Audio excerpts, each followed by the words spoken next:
লেসুনি মালাই chicken নামটা নতুন লাগছে তো। আর আমি বলবো পুরো ভিডিওটি দেখলে বুঝতে পারবেন যে কতখানি নতুন। তার কারণ ভারতবর্ষের বিভিন্ন প্রান্তে থাকার সুবাদে বিভিন্ন প্রান্তের বিভিন্ন রেসিপি থেকে নিজের রেসিপি বানিয়ে নিয়ে রান্না করার মজাটাই আমার কাছে আলাদা। আর এই রান্নাটি কিন্তু তার মধ্যেই একটা। রুটি, পরোটা, নান, কুলচা বা পোলাওয়ের সাথে অনবদ্য যায় এই চটজলদি বানিয়ে নেওয়া রেসিপিটি। এই চিকেন একরকম খেয়ে খেয়ে যদি বোর হয়ে গিয়ে থাকেন তাহলে কিন্তু এটা অবশ্যই একবার বানাবেন।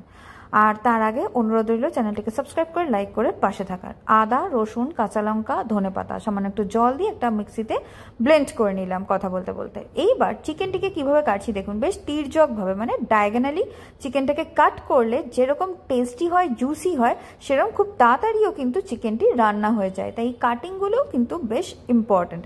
আমি এখানে বোনলেস চিকেন নিয়েছি টোটাল 300 গ্রামের মতো।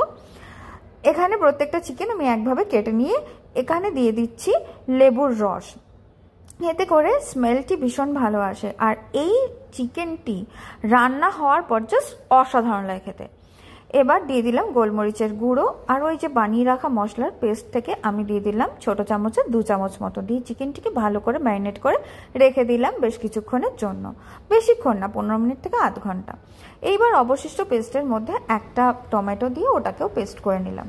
কড়াইতে বা ফ্রাইং প্যানে দিয়ে দিলাম সর্ষের তেল, যার মধ্যে 2টো মাঝারি সাইজের পেঁয়াজ রাফলি চপ করে নেওয়া দিয়ে ভালো করে সতে করে নেব।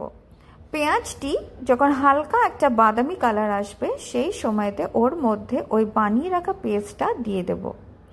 ভালো করে এটাকে কষিয়ে নেব হাই ফ্লেমে। মশলা ধোয়া জলটা অবশ্যই দেবেন। আমার মা বলতেন মশলা ধোয়া জলের মধ্যে কিন্তু প্রচুর ফ্লেভার রয়ে যায়। হলুদের গুঁড়ো দিয়ে দিলাম, কাশ্মীরি লঙ্কার গুঁড়ো দিচ্ছি, আর দিয়ে দিলাম গরম মশলার গুঁড়ো সামান্য একটু, ধনিয়া পাউডার বেশ কিছুটা।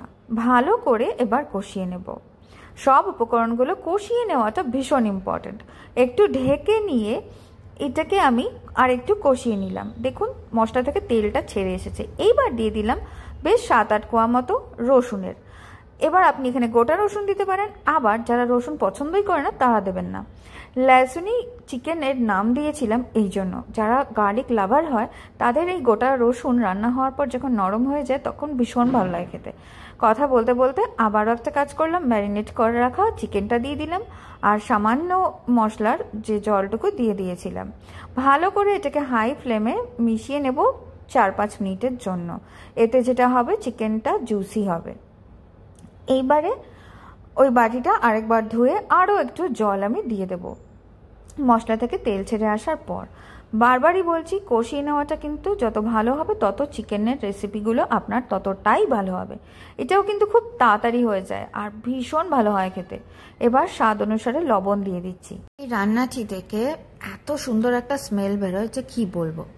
আচ্ছা, আমার লবণটা কিন্তু বেশি হয়ে গেছিল, আর তার জন্য আমি কি করেছিলাম ভিডিওর একদম শেষে আমি দেখিয়েছি। এখানে 2 চামচ দিয়ে দিলাম টক দই, যেটা ভালো করে ফেটিয়ে নিয়ে এখানে মেশাতে হবে। আর আঁচটি কিন্তু কম করে দিয়েছিলাম, এতে দই ফেটে যাওয়ার কোনো সম্ভাবনা থাকবে না। এখানে ঘরে জমিয়ে রাখা মালাই দিয়ে দিলাম 2 চামচ মতো।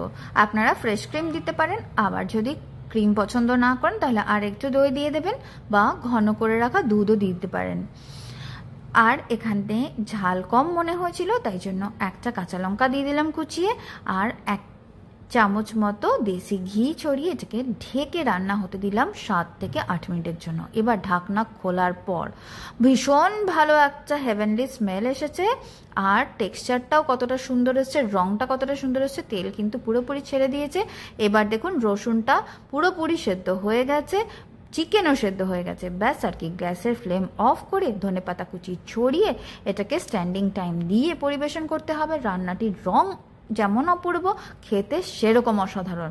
আর ওই যে বলেছিলাম একটা টিপস দেব, লবণ কমাবার জন্য অনেকে অনেক কিছু করে থাকেন। আমি যেটা করি, টুকরো টুকরো করে কেটে রাখা টমেটো দিয়ে দিই। আচ্ছা, ভিডিওর একদম শুরুতে দেখিয়েছিলাম যে কসুরি মেথি ছড়িয়েছিলাম, সেটাই এখানে দেখতে পাচ্ছেন। আর এই টমেটো এইভাবে ছড়িয়ে দিলে স্বাদেরও কোনো পরিবর্তন হয় না, আর টমেটোটি রান্নার ভাপে সেদ্ধও হয়ে যায়, আর লবণ একদম ব্যালেন্সড হয়ে যায়।